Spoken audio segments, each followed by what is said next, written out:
vez 3 irmãos que estavam viajando por uma estrada deserta e tortuosa ao anoitecer. Depois de algum tempo, os irmãos chegaram a um rio muito perigoso para atravessar. Os irmãos, porém, eram versados em magia. Os 3 irmãos simplesmente balançaram suas varinhas e fizeram uma ponte. Antes que pudessem atravessar a ponte, tiveram o caminho bloqueado por uma figura encapuzada. Era a Morte. Ela se sentiu traída. Traída porque o normal seria os viajantes se afogarem no rio. Mas a Morte era perspicaz. Ela fingiu parabenizar os 3 irmãos por sua magia e disse que cada um ganharia um prêmio por ter sido inteligente o bastante para evitá-la. O mais velho pediu a varinha mais poderosa que existisse. E a Morte lhe deu uma varinha feita da árvore de sabugueiro. O segundo irmão resolveu humilhar a Morte ainda mais e pediu o poder de ressuscitar os entes já falecidos. Então a Morte apanhou uma pedra da margem do rio e a entregou a ele. Finalmente, a Morte perguntou ao terceiro irmão. Um homem humilde. Ele pediu algo que lhe permitisse sair daquele lugar sem ser seguido pela Morte. E a Morte, de má vontade, lhe entregou sua própria capa da invisibilidade.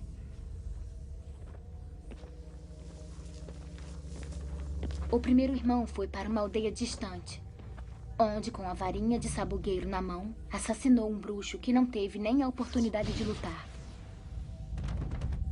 Tomado pelo poder que a varinha das varinhas havia lhe dado, ele seguiu para uma estalagem onde se gabou por sua invencibilidade.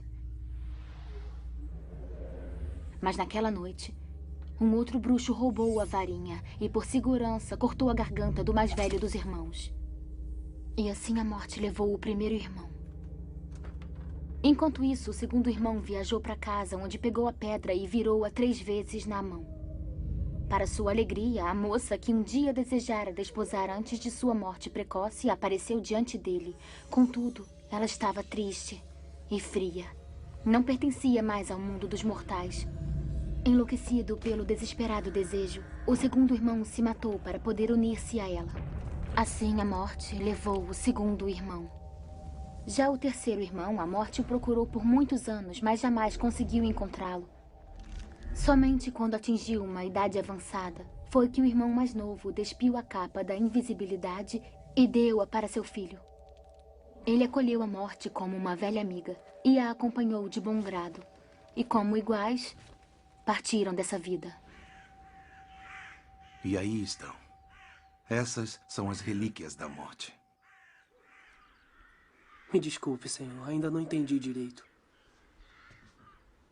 Eu preciso de um pedaço de papel e de uma pena.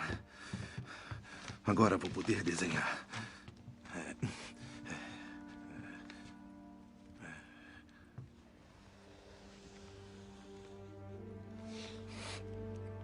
A varinha de sabugueiro. A varinha mais poderosa que existe.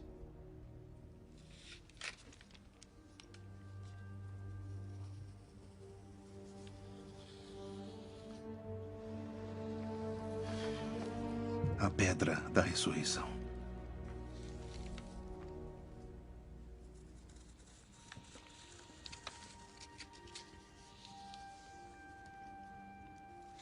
A capa da invisibilidade.